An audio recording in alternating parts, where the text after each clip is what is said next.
¿Qué tal? Muy buenas tardes. Estamos de nuevo aquí en La Carta Robada. Hoy que es viernes y es el momento de romper, de cortar la cortina de humo que se ha montado en estos días, ya más de una semana con esta historia.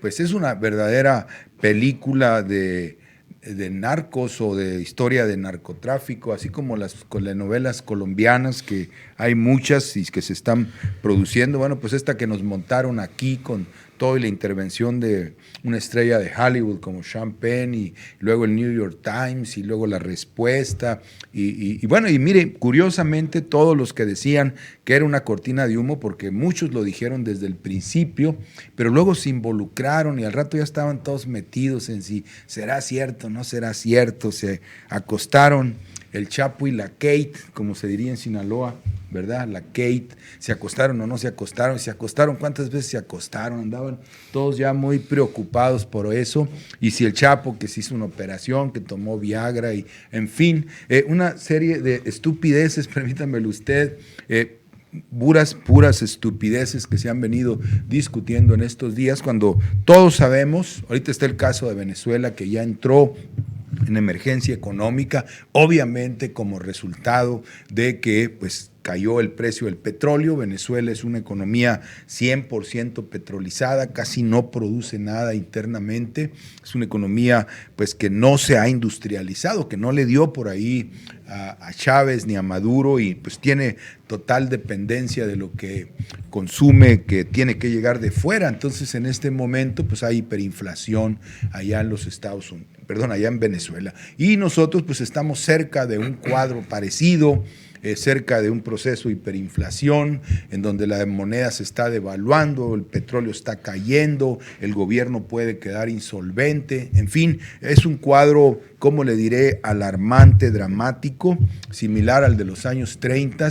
Y bueno, pues acá anda la intelectualidad, que si el Chapo, hoy oía a Ackerman, este hombre que se las da de muy crítico, diciendo que Peña Nieto tenía miedo de que el Chapo fuera a los Estados Unidos porque iba a soltar la sopa e iba a inmiscuir a muchos políticos en México y a muchos empresarios, como si en los Estados Unidos, si allá está el comando, por favor, allá está el comando del narcotráfico, allá está donde se decide qué forma se van a lavar los dineros, a dónde se van a llevar, etcétera, etcétera. Allá está Citibank, allá está Wells Fargo, allá está JP Morgan, a todos los han agarrado lavando, allá está el comando centralizado.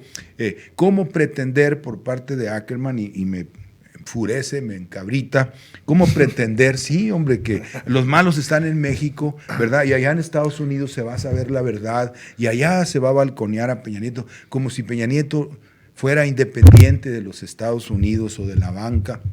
Es absurdo, y es una corriente bien identificada, traidora en la historia de México, la gente como Ackerman, como Buscaglia, etcétera, que culpan de los males del imperio al país, y presentan los males del imperio como si fueran creación de la clase política mexicana, que no es más que una satrapía. Pero bueno, eso era entre paréntesis. El caso es que aquí vamos a romper la cortina de humo y vamos a hablar de lo que está pasando detrás de esta historia, de este cuento, de esta...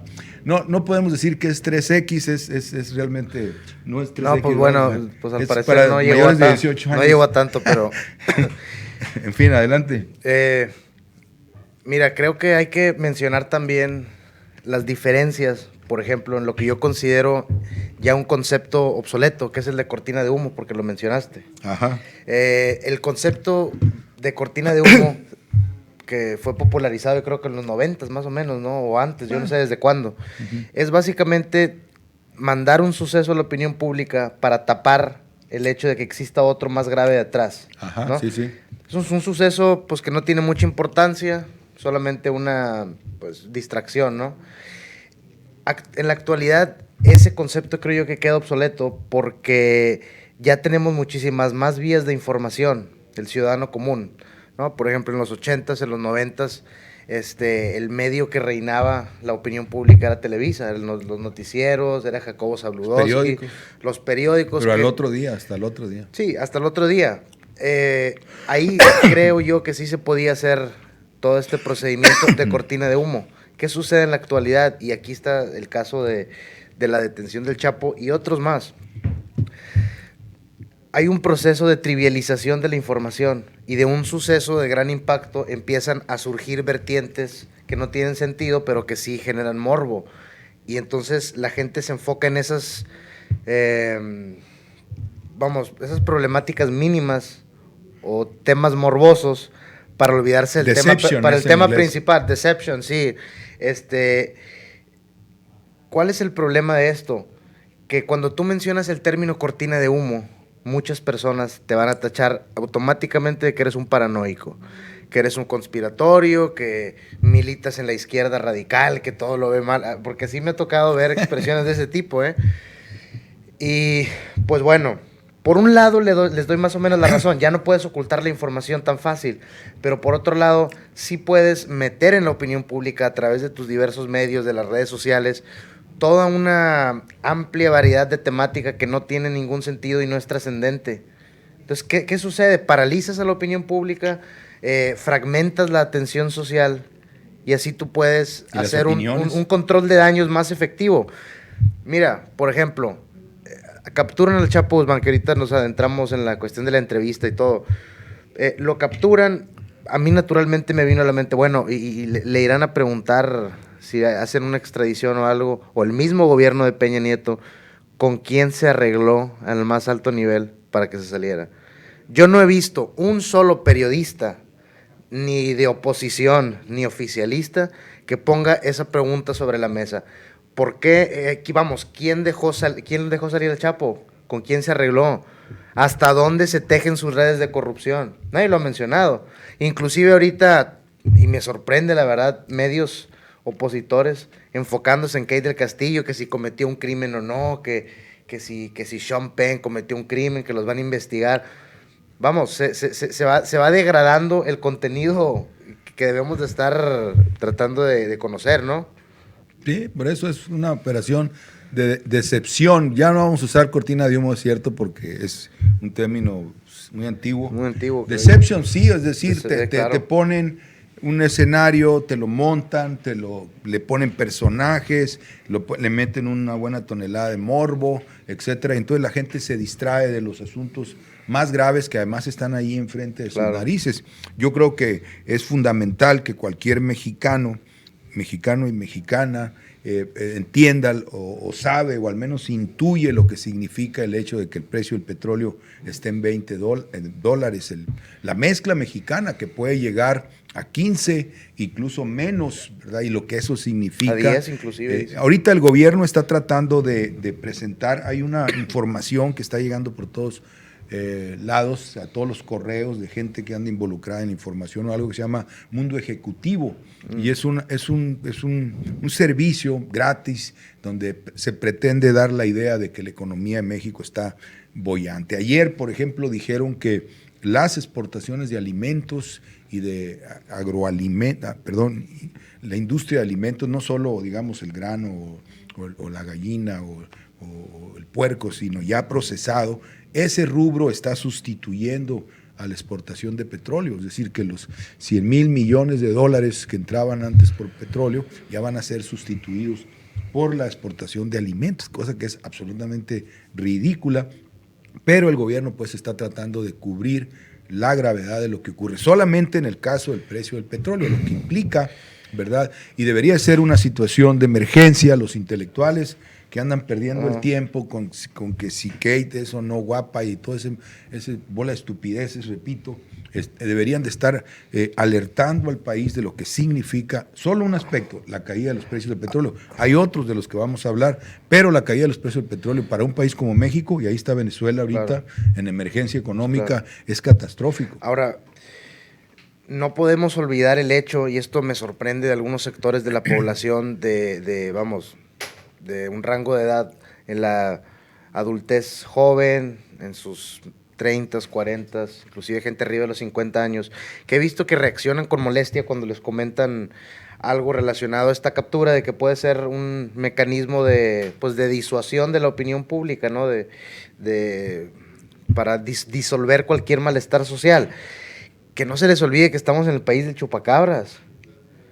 Ahorita nos reímos del caso del chupacabras, nos burlamos de ello, decimos que estupidez, pero bueno, en ese entonces cuando no había redes sociales. No había redes sociales. El chupacabras era lo que ocupaba la opinión pública. Que curiosamente, porque me puse a investigar un poco sobre eso, el chupacabras empezó a aparecer en todos aquellos países con los que Estados Unidos realizó acuerdos comerciales, México incluido. Se firma el Tratado de Libre Comercio en 1994 y el chupacabras se aparece en 1995. Prendías la televisión, yo me acuerdo, yo estaba chiquillo. Prendías la televisión, tenías el noticiero en prime time, 9 de la noche. El tema principal era que el chupacabras estaba azotando una región del sur del país, asesinando borregas, perros y demás. Iban y entrevistaban a unos campesinos, a unos campesinos muy pobres, que pues por 500 pesos te iban a decir que se les había aparecido el diablo. Incluso entrevistaban expertos de la Facultad de Biología aquí en claro, y para ver si era posible. Si era posible la existencia de tal animal, ¿no? Entonces enfocaban ahí una borrega ahí abierta del estómago, cosas así, y se generaba una, por lo menos si no un miedo, un morbo. Psicosis, sí. Un morbo. Ahora, es un paralelo, ¿por qué? Porque en ese entonces acaban de surgir los zapatistas. México, su percepción internacional, como está sucediendo ahorita, se vio dañada por la aparición de los zapatistas. Salinas de Gortari dice, vamos a llevar a México a la modernidad. Ya con el Tratado de Libre Comercio va a llegar la inversión extranjera, vamos a ser ricos, ¿no? Salen los zapatistas con un mensaje de, oye, espérame, las cosas no están así. Deterioran la imagen de México a nivel mundial, sale el chupacabra, se distrae toda la cosa. Y pues bueno, pero ya San Cristóbal es un centro turístico. Sí, claro. Global. Pero mira, también hay otra cosa. Lo de la mariposa monarca, yo también me acuerdo en esa época los anuncios que salían en comerciales de los noticieros, la conservación de la mariposa monarca, cuidar también, su hábitat. Sí. O sea, ya la pobreza no se maneja como un tema de prioridad nacional.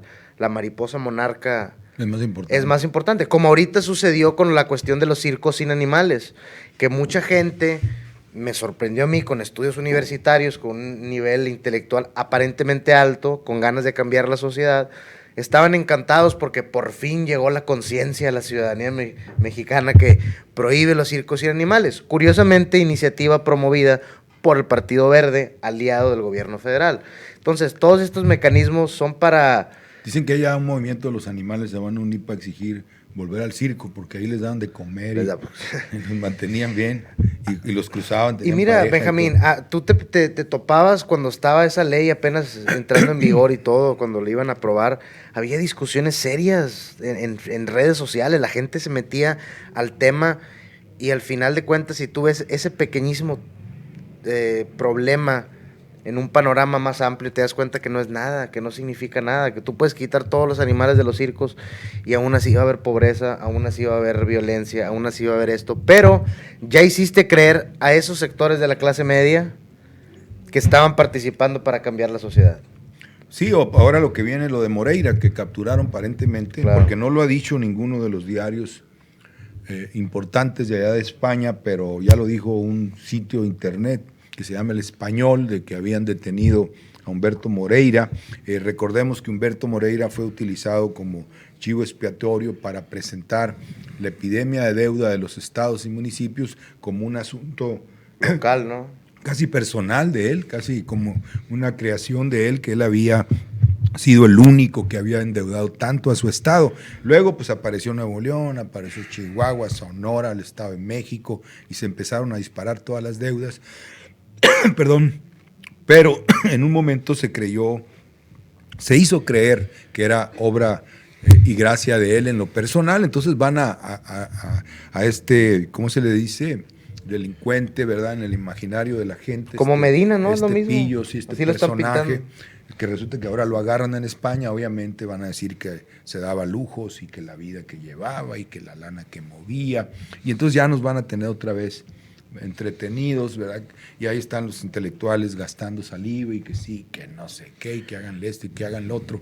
Y eso es deception, es decir, es una operación de control social, ingeniería social, así le llaman. Se puede uno ir a estudiar a las universidades de los Estados Unidos ingeniería social, es decir, cómo manejar a la perrada, como dicen los políticos, ¿verdad? Porque así se expresan de la gente. Entonces, eso es lo que tenemos en marcha y va a haber muchas, porque la situación financiera está llegando al límite. en este momento. Eso es lo que yo Ahora, veo. ahorita que mencionaste ingeniería social, tengo bien presente el concepto claro de qué es. Es el conjunto de esfuerzos focalizados para influir en el comportamiento de una persona o un grupo, ¿no? ¿Sí? Y la mayor parte de las veces ese grupo o ese individuo no sabe que estás tratando No, de para nada. influenciarlo a que se comporte de determinada manera. Es como, vamos, es como la aplicación de este mecanismo de Pavlov, ¿no? Ujú. De Sí, es condicionamiento del pavloviano, comportamiento 100%, sí. aplicado a la sociedad. Y más allá de este manejo gubernamental, mira, yo vi la entrevista en video del Chapo Guzmán y leí la crónica que hace Sean Penn de todo este camino toda esta travesía para conocerlo. Y a mí me llama la atención el hecho de que si esa entrevista, como lo comentábamos, ¿no? Si esta entrevista hubiera salido sin haberlo capturado, hubiera sido un Casi tremendo golpe de golpe. Estado. Prácticamente, ¿por qué? Yo no sé si dentro de las estructuras gubernamentales, pero por lo menos la imagen nacional e internacional se hubiera derrumbado. Así es. Sean Penn, por ejemplo, narra que van manejando, llegan a una ciudad mexicana, los están esperando, se adentran en la sierra, pasan un retén militar, hacen el alto, él baja el vidrio, ven al hijo del Chapo y no, pásele, señor. Desde ahí ya estás, simplemente eso que narra Sean Penn, ya tienes ahí un problema. Estás hablando de la colusión de las Fuerzas Armadas con determinado grupo criminal en determinado estado. Ya estás exponiendo a las Fuerzas Armadas del país que no tienen coordinación y si la tienen, están encubriendo algo. Ya hay corrupción de entrada, ¿no? Ahora, ¿cómo también tan fácil el hombre más buscado de México y probablemente del mundo puede dar con un actor de Hollywood tan fácil y todo el aparato gubernamental no lo puede hacer? De entrada, ¿no? Ves la entrevista con el Chapo Guzmán, por ejemplo, y hasta, mira, yo vi la entrevista y me causó risa porque como persona no es un hombre así que se vea una mala persona, adicto a la violencia. Pues le preguntan, oiga, ¿y usted por qué entró al negocio? Pues bueno, porque ahí del rancho donde yo vengo, que se llama La Tuna, no había oportunidades de trabajo, no había nada más que hacer, y hasta la fecha, ¿no? Mira, Badiraguato, para precisar el asunto, Badiraguato, que es en la Sierra de Sinaloa, ha sido históricamente desde los tiempos en que el ejército norteamericano mandaba a pedir amapola para poder surtir en la guerra de morfina a los soldados, desde que se hizo eso y se hizo de manera, digamos, oficial, con la autorización del gobierno norteamericano y el de acá, porque era una necesidad médica, pues es decir, en la guerra, si a ti te dan un tiro, la única forma de, porque no te van a curar ni te van a llevar a un hospital, es la morfina, que es la que te permite resistir. Sí. Siempre ha sido un centro de producción, ¿verdad? Pero nunca ha sido un centro de producción autónomo. Siempre ha sido un centro de producción para mercado internacional, especialmente el norteamericano, claro, ¿verdad? Entonces, siempre ha sido, haz de cuenta, una franquicia. A mí me llama mucho la atención, por ejemplo, el banco HSBC, que en Culiacán lavó $2,000 millones en un año, en una sola sucursal. Hace como 2 años, ¿no? Sí, Se reventó creo que ese era más escándalo. dinero. Entonces, esa coordinación es la que el Chapo tiene, es la que tienen los carteles de acá del Golfo, los Zetas, etcétera, etcétera. Es decir, tú puedes ocultarte tú, te puedes subir a la sierra, pero un despliegue de 100, 200 millones de dólares al mes tiene que entrar necesariamente a los circuitos financieros. Y eso es lo que el gobierno no toca, porque eso es lo que está protegido desde afuera. Entonces, que digan que el Chapo, pues claro, pues si el narcotráfico es un negocio que el Estado protege porque es fuente de divisas. Es parte de la economía. Es parte de la economía y esto fue ordenado por el Banco Mundial en los 80s y lo dijeron claramente, le dijeron al gobierno de Miguel de la Madrid como se lo dijeron al gobierno de Barco en Colombia. Tienes que ser narcotolerante porque esa actividad es la que te va a generar divisas y tú estás muy endeudado.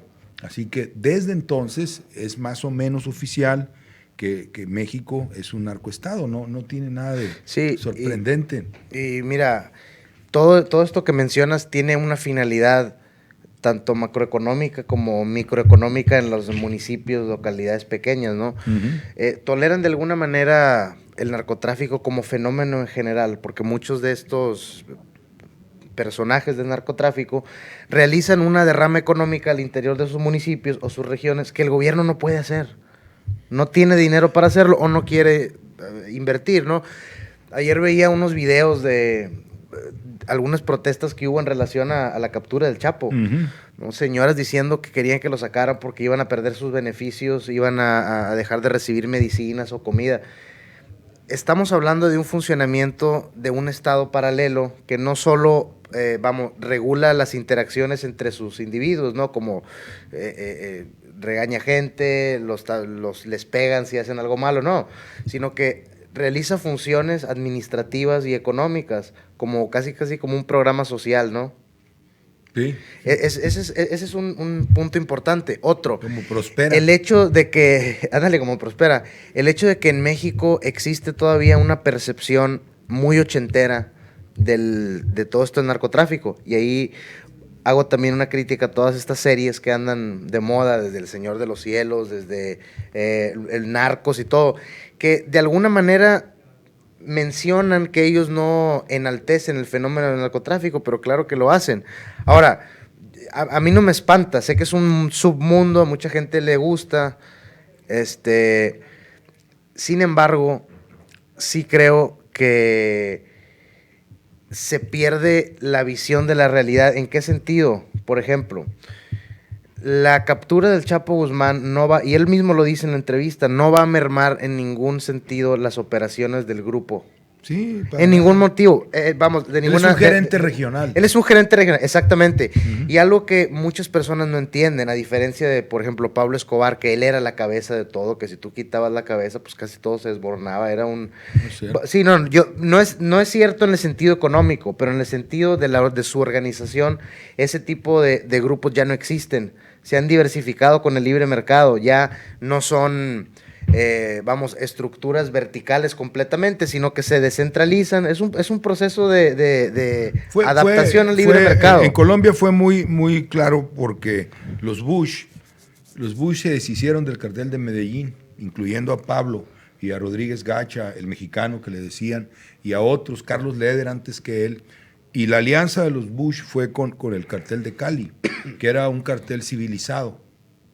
O sea, eran muchachos que habían ido a Harvard, que habían estudiado en los Estados Unidos y habían regresado, tenían redes, por ejemplo, de farmacias, negocios de ese tipo. Entonces, entraba el dinero en narcotráfico y rápidamente lo metían a la economía legal, rápidamente lo lavaban en el sistema financiero, hacían inversiones diversas en el mundo o en zonas turísticas, etcétera, etcétera. Y desde entonces Colombia es un narcoestado pleno, o sea, y no hay ya la bronca de que te voy a matar y le bajaron a la violencia, hicieron un acuerdo y ahora Colombia se va a convertir en exportador de marihuana legal, dizque para fines médicos a Europa, es decir, la legalización de las drogas en los países industrializados como Estados Unidos va a ser surtida otra vez por las materias primas de nosotros. O sea, la marihuana en greña, vamos a decir así, ¿verdad? Para que allá la procesen y la conviertan en medicamentos, supuestamente, etcétera. Pero ya, digamos, Colombia oficialmente es eso. ¿Quién coordinó eso en Colombia? No el presidente Santos, lo coordinó Tony Blair. Tony Blair vino desde Inglaterra 2 o 3 veces, se relacionó con el gobierno de Santos ahí en Colombia y llegaron a eso y ahora formalmente se anuncia que Colombia va a ser exportador de marihuana. Bueno, pues para allá van las cosas aquí. Mira, es un proceso en donde tumban a las cabezas de los grupos violentos, meten a alguien civilizado, aquello se convierte en negocio, se legaliza y es para dónde van. Más bien es un negocio legalizado. Así Mira, es. Yo veía una cifra que me llamó la atención, donde mencionaban que alrededor del 60% de la economía formal tenía o estaba relacionada con dinero ilícito, ¿no?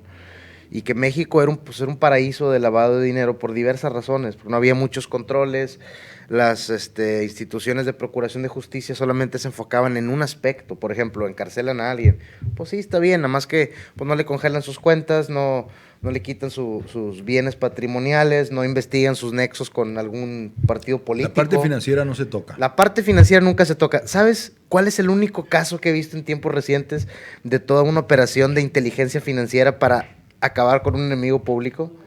el Bester Gordillo. ¿No te acuerdas cuando... Ah, cierto. ¿Sí te acuerdas cuando el Sí. Bester Gordillo? Sale no alguien de la PGR, alguien de la Secretaría de Hacienda, del Sí, área de exacto. investigación de la Secretaría de Hacienda. O sea, hay una agencia, una sección de inteligencia. Sí, porque existe. Entonces, él saca todo un desplegado de gráficas, de relaciones, de triangulaciones de dinero, de lavado y todo. Eso no hicieron. Ahora, no, y dice, te pones a pensar, oye, entonces, a ver, si quieren, o no quieren, o no pueden, o sí pueden, pero no quieren. No quieren. Me explico, no quieren. Es como lo de aquí, los bancos. Investigaron a Kia, sacaron todos los trapos claro. sucios, pero los Ahora, acuerdos con mira, la banca no los y no tocan. quieren por qué. Es bastante simple. No investigas la cuestión patrimonial o los flujos económicos de cualquier grupo criminal, porque vas a acabar muy probablemente en algún político en alto nivel, en un gobernador, en un presidente de la república. ¿Me explico? O sea, por eso los gobiernos no le entran por ese lado, ¿no? Claro que no. No le van a entrar. Ahora, toda esta subcultura... Nada más no sé. abonando eso que dices, anda Ajá. un Twitter ahí circulando, supuestamente el Sí. hijo del Chapo. Sí, ya lo he visto. ¿Sí lo has visto? Sí, le han hecho inclusive páginas diciendo Ok. los lujos del hijo del Chapo. No, donde él dice, así como te pagamos la presidencia, le dice a Peña Nieta, Ajá. así también te podemos tumbar. Algo así. Así Sí, como sí, te, sí. te llevamos a la presidencia, así también te Mira, podemos tumbar. ahorita que dices eso me hiciste recordar Digo, no sé si sea no, real, pero- mira, hay dos cosas. Voy a mencionar dos cosas relacionadas a esto mismo.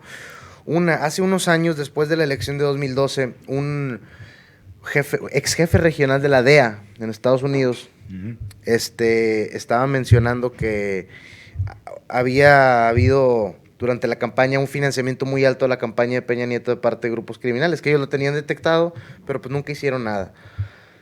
Esa es una. Otra, cuando capturan hace unos años, durante, creo, si no me equivoco, en el sexenio de Calderón, al hijo del Mayo Zambada, lo capturaron, no me acuerdo, en Guadalajara, creo. Lo extraditan a Estados Unidos. La defensa de él, del hijo del Mayo Zambada, ante la Corte Federal de Estados Unidos, es muy interesante porque él argumenta que la DEA y el gobierno mexicano rompió un acuerdo al que ellos habían llegado de no tocarlos, por lo que ellos estaban exigiendo que se Sí, respetara ese siempre me acuerdo. coordiné con la DEA. ¿sí? O sea, sí me explico. O sea, a ellos los sacó de onda porque la institución rompió el acuerdo con ellos. Así es. Y eso se lo dijeron al juez, lo presentaron como prueba, no sé a través de qué Yo creo que en este mecanismo caso legal. estamos en un caso así. Es decir, hay una coordinación, el Chapo está protegido y el gobierno mexicano rompe ese acuerdo, quizá por el temor a la entrevista o por la Probablemente. situación financiera que se viene, lo querían para algo, Ajá, no les claro. sirvió, algo así. Algo. Sí, por ahí. Sí, no, yo concuerdo contigo que va por ahí. Aparte que al gobierno le es muy conveniente impactar la opinión pública con algo tan culturalmente trascendente, pero en realidad no es muy trascendente para el funcionamiento de un país. Así En la es. cultura popular sí es un alimento muy, vamos que, muy atractivo, ¿no? Pero para la realidad nacional, no. Mira, ahorita están montando, decía, lo de Chapo ya viene menguando, ahora Ajá. viene lo de Moreira, Lo de Moreira. está el ataque del gobernador de Tabasco a López Obrador, Mm. ¿cómo se llama? Núñez. Núñez es, ¿no? Sí, Núñez. Ok, entonces La se va- presidencia independiente de Noroña. La presidencia independiente de Noroña también. Entonces ya están montando otros. Ahora, volviendo al asunto de lo que la cortina de humo o la deception está tratando de cubrir, está, decíamos, la caída del precio del petróleo y la devaluación del peso. Aquí yo quiero llamar la atención en la declaración dramática que hizo Agustín Carstens en París hace 2 o 3 días. Fue para allá. Obviamente allá se reunieron todos los gobiernos, todos los gobernadores de los bancos centrales para discutir pues qué hacer frente a lo que se está viniendo en este momento, ¿verdad? Que es el derrumbe de los mercados financieros, la fuga de capitales de los países emergentes, así nos llaman a nosotros. O en desarrollo. En los 90 Emergentes, en los éramos en 90 desarrollo. era en desarrollo, sí. Yo digo que siempre que te dicen mercado emergentes, te están mentando la madre porque en realidad te están diciendo que eres un tarugo, ¿no? Que el mercado emergente es el que se deja hacer lo que sea. Eso es lo que es un mercado Sí, emergente. que con tal de supuestamente Sí, llegar a traer la inversión, puedes dar dejarse hasta lo las que sea. nylon, sí. Entonces, Allá estaba Carter muy asustado diciendo que si no se detiene la fuga de capitales van a tener que intervenir porque el dinero se está yendo y eso va a causar más devaluaciones. Yo también lo vi. Estaba bien angustiado. Claro, fueron a presionar porque lo que quieren es que la Reserva Federal no baje, no suba las tasas de interés. La Reserva Federal amenazó con subir de medio punto a 1.40, o sea, a 1.5, de medio a 1.5 en este año, lo cual sería catastrófico porque los capitales especulativos se van. Entonces, se van a estar yendo paulatinamente y en esa misma medida el peso se va a ir hundiendo. Entonces, esto tiene implicaciones terribles en la cuestión inflacionaria porque todo lo que compramos afuera, que es casi todo, nos va a costar más y acá adentro todos los precios de los alimentos, del pan, de todo lo que se elabora, que casi siempre es 50% extranjero porque ya no producimos en el país ni siquiera los alimentos. Ajá. Entonces va a un proceso de hiperinflación y para eso yo creo los operadores del gobierno pues han diseñado ingeniería social para estar soltando eso precisamente ¿no? eso que dices, por ejemplo, todo esto del Chapo, toda esta que si puede o no puede, que si implementaron una bombita sexual, que si Kate del Castillo, Champagne, son solamente una cobertura de betún del verdadero problema. Y inclusive va más allá, creo yo, que la caída petrolera en este momento. Yo sostengo y he articulado toda una hipótesis de qué es lo que está pasando más allá de la dinámica presente. Mira, yo veía unas gráficas que me parecieron alarmantes, sospechosas, interesantes. No tengo todavía una explicación. Era una gráfica de las importaciones petroleras de Estados Unidos. En el año 2006 comenzaron gradualmente a descender. Se desplomaron. Mientras Canadá, lo que te comentaba hace unos días, Canadá subió como exportador petrolero a Estados Unidos. Uh-huh. Ahora, a mí me llama la atención que, vamos, yéndonos al pasado, en 2006 había una tentación de México de irse a la izquierda, que fue donde empezó toda esta oleada de gobiernos bolivarianos, de izquierda.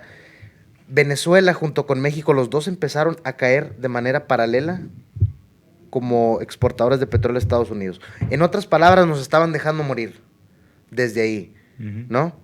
A partir de ahí también, cuando está toda esta dinámica, se incrementa el ingreso de armas de fuego de Estados Unidos a México, el famoso operativo Rápido y Furioso, donde el Departamento de Justicia de Estados Unidos permitió el flujo de cientos de miles de armas automáticas a México. Sí. Entonces, nos dejan de comprar petróleo, empiezan a meter un flujo alto de armas, ¿no? Hay violencia, hay inestabilidad social. Desde ahí ya están los datos alarmantes. Va a haber violencia, va a haber poco desarrollo económico. Entre paréntesis, te digo yo que yo creo que a Carmen Aristegui le tronaron el programa por esa denuncia que hizo, de que demostró que Manuel, el que había sido procurador en ese periodo del Rápido y Furioso, había sido cómplice. Medina Mora, sí. Cómplice del Departamento de Justicia en alimentar con armamento a los cárteles internamente para desatar la ola de violencia que después lanzó Calderón. Mira, creo que fue por eso, no por lo de la Casa Blanca. Estás en lo correcto. Creo yo que es más relevante. Utilizando un poquito el concepto de la doctrina del shock de la periodista Naomi Klein, ¿no? Cuando menciona todos estos mecanismos que usan los gobiernos para infundir miedo a la sociedad y que exista un plan económico detrás para llegar a invadir, ¿no? Sí. En el caso de Ciudad Juárez, por ejemplo, mencionaban que a raíz de toda esta explosión de la inseguridad llegaron empresas como Halliburton, empresas norteamericanas transnacionales, que pues llegaban a ofrecer salarios miserables a la gente, llegaban a operar con plena impunidad. La clase media que invertía en pequeña y mediana empresa se habían fugado a Estados Unidos. Entonces, todo este escenario de miedo, de incertidumbre y todo, le sirve a las grandes potencias para que lleguen a rapiñar todos nuestros recursos. Sí, una población dócil, extremadamente dócil y aparte colonizada ideológicamente. Para eso son, sí. Porque la mayor parte de la gente que trabaja en las maquiladoras en Ciudad Juárez es mujer. Son mujeres, pues. Sí. ¿Por qué? Porque es más fácil para el patrón, porque son más responsables respecto a la familia, a los hijos y todo eso. No hay el riesgo de que agarre la jarra, etcétera. Entonces las prefieren a las mujeres, las consideran más disciplinadas. Pero la manera de mantenerlas bajo control, sin conciencia política, ni laboral siquiera, ni siquiera de sus derechos laborales, es el terror. Entonces, los feminicidios deben de verse de esa manera, ¿no? Ahora, Benjamín, toda esta cuestión me llamó mucho la atención, esto que dijiste de la fuga de capitales. Sí. Y de subir las tasas de interés. Pero si quieres, yo me gustaría comentar eso que dices de lo del petróleo. Mira, lo que pasa es que desde la época de Cheney y Bush, Cheney elaboró una doctrina energética para América del Norte, en donde básicamente él plantea que América del Norte se tiene que ser autosuficiente en petróleo. Ya no depender del Medio Oriente, que dice que porque allá hay muchas guerras y conflictos, y decide que las reservas petroleras de Venezuela, las reservas petroleras de México, las de Canadá y obviamente las de Estados Unidos pertenecen a una reserva común, ¿verdad? Y ahí nos meten a nosotros como reserva. Sí, somos, o sea, al final de cuentas simplemente somos proveedores de una necesidad de primer mundo. Pero planteándolo como propio, como de la comunidad. Es que todo lo que esté aquí adentro es de todos. No es de México, no es de Venezuela. Es de todos, es de pero todos, yo mando. Pero yo mando. Y luego de ahí brincaron a la idea ilusa de que el fracking, o sea, los petróleos no convencionales, los petróleos de lutitas y todo eso, iban a sustituir al petróleo tradicional o al petróleo convencional, y que los Estados Unidos eran una potencia en eso, que era el Estados Unidos, una parte de Canadá, el norte de México, acá al noreste, y Argentina, ¿verdad? Entonces, plantearon la idea ilusoria de que ya venía le llamaban una revolución energética, hablaban de una revolución energética, de que se iba a abandonar el petróleo y iba a dominar el gas shale y el de lutitas. ¿Qué pasó? Que en el proceso se les derrumbó el negocio petrolero. Entonces todo lo del fracking, todo lo eso se fue a la quiebra. Y toda la zona esa de Canadá que mencionas está en bancarrota ahorita y está viendo un alto número de suicidios. Porque se desplomó todo. O sea, no es que nos hayan hecho consumir para quitarnos. Y sí, se desplomó, se está desplomando. Se cayó sí, porque no tiene sentido. La crisis petrolera, y es lo que debe de entender la sociedad.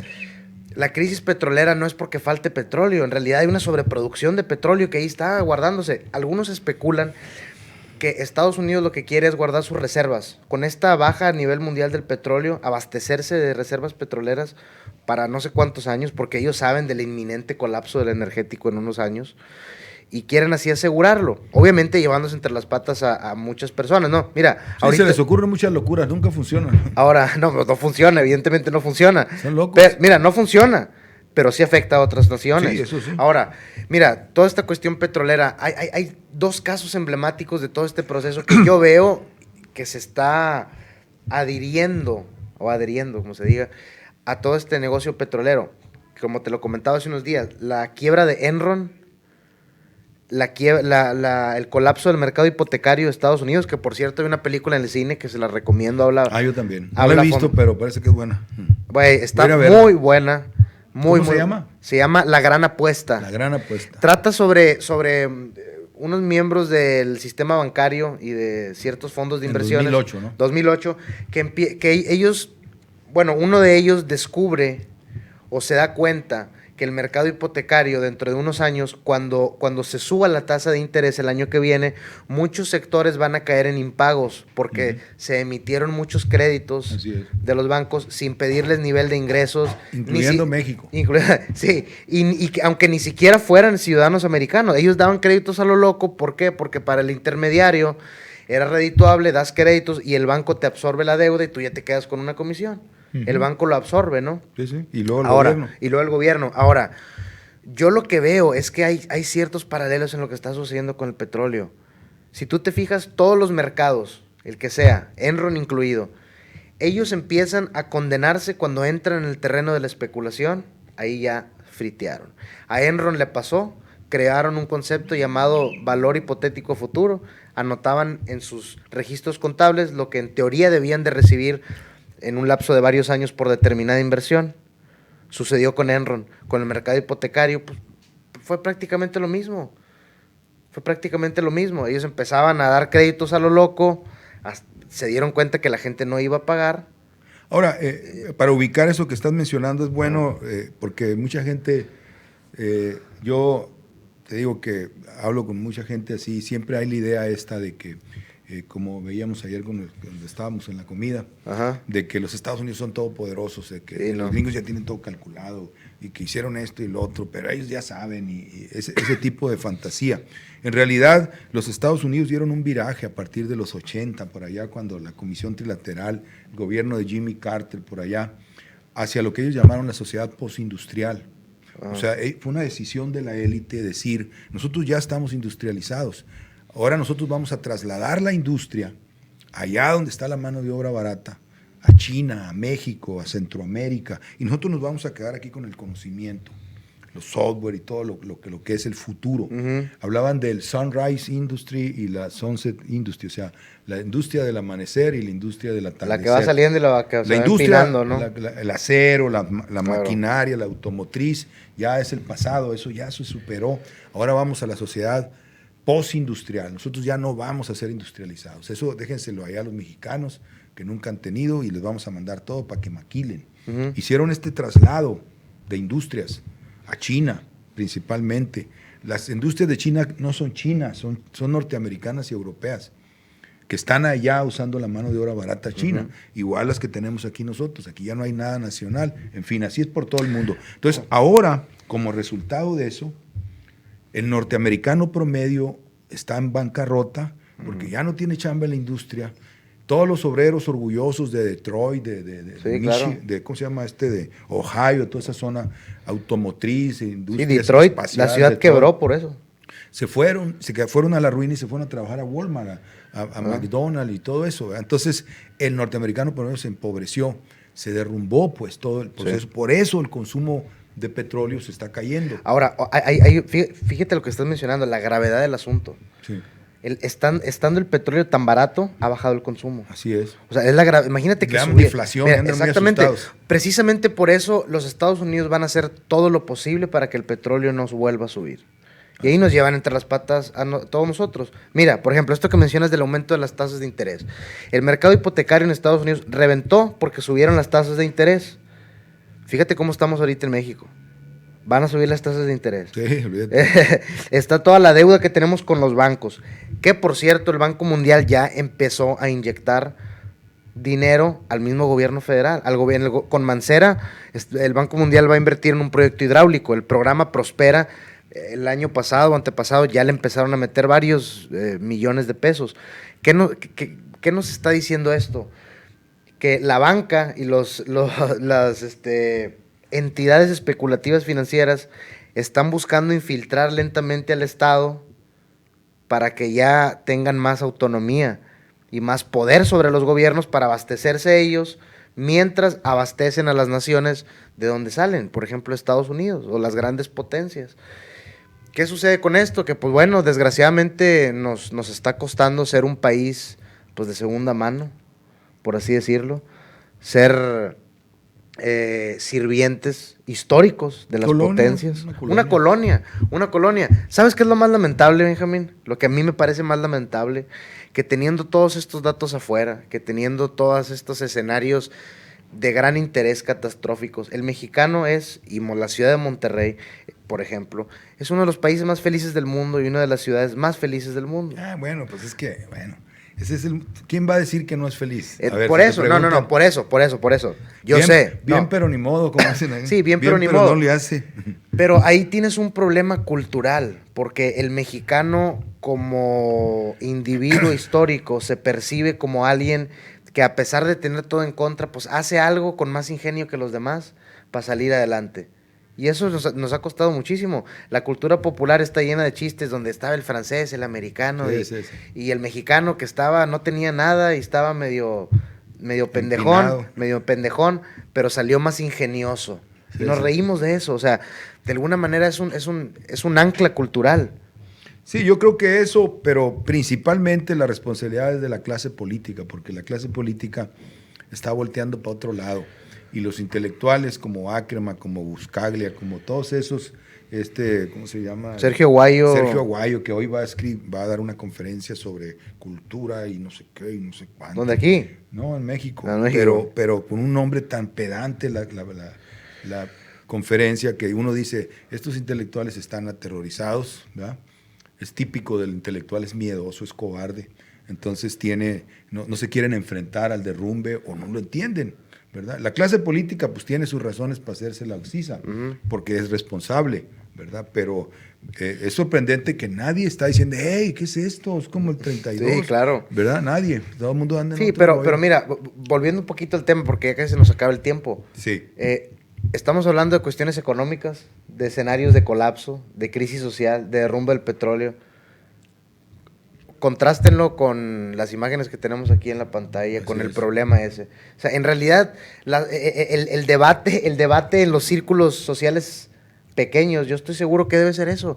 Oye, ¿tú crees que Kate del Castillo sí? Sí, claro. Sí, claro. sí funciona, la ingeniería social. La ingeniería social funciona. Claro, Oye, por supuesto. ¿y tú crees que el Chapo sí pudo con ella? ¿Y sí le habrá gustado? Oye, ¿y cuántas El veces Chapo quería subirla a la camioneta y darle la Oye, vuelta ¿y a cuántas Badiraguato? veces se lo hizo en Sí, una ¿sabes noche? cómo son los rancheros allá, no? O sea, Ajá. el chiste es la camioneta. Tienes que tener camioneta. En la Ahí troca, la aquí en Tamaulipas, todas las regiones. Subes a la morra, a la troca, pones la música, le das la vuelta al pueblo. Sí, la troca. Yo vengo de un pueblo. Yo también. Curiosamente, mira, ahorita que mencionas eso, un paréntesis rápido. Un investigador de otro país había venido aquí a México y él decía, le preguntaron que qué cosas le habían parecido las más curiosas. Decía que vino aquí al norte del país a dar una conferencia y veía mucha gente en camionetas pick-ups. Sí. Pero que era gente que no se dedicaba a la agricultura. Sí, exacto. Que no hacía nada más, o sea, y la caja para qué le... No, pues nada más. Nomás. No la utilizaba. Es la troca lo que simboliza en Lo que esta simboliza región, el ¿no? estatus. El estatus, Y la claro. morra, pues más estatus, ¿no? Y yo creo que eso es el sueño que tenía este hombre. No creo que haya sido más complicado. En fin, pues yo creo que vamos a terminar porque ya se nos acabó el tiempo, pero esperemos que haya sido útil para ustedes. Ya no fue tanto discusión, sino reflexión. Fue una reflexión. Más claro. o menos embonada de lo que estamos viendo. Es que no hay puntos en contra. O sea, vamos, no hay... Está tan claro todo, ¿verdad? Por eso se llama la carta robada, porque la carta robada era algo que se andaba buscando por todos lados y estaba ahí sobre la mesa. Ahora, Benjamín, nada más rápidamente, todo esto, ni siquiera tocamos los puntos de que quién lo detuvo, que si fue la labor de investigación, no importa al final de cuentas. Así es. No tiene importa. mucha trascendencia. Nada del caso Chapo Guzmán, Kate, Sean Penn, no tiene la menor importancia como decía un actor de los 50, Arturo de Córdoba. Vamos a terminar, lo esperamos el próximo viernes, vamos a estar aquí, esperamos ya ahora Alejandro Dávila, que está enfermo, esté con nosotros también. Hasta el viernes.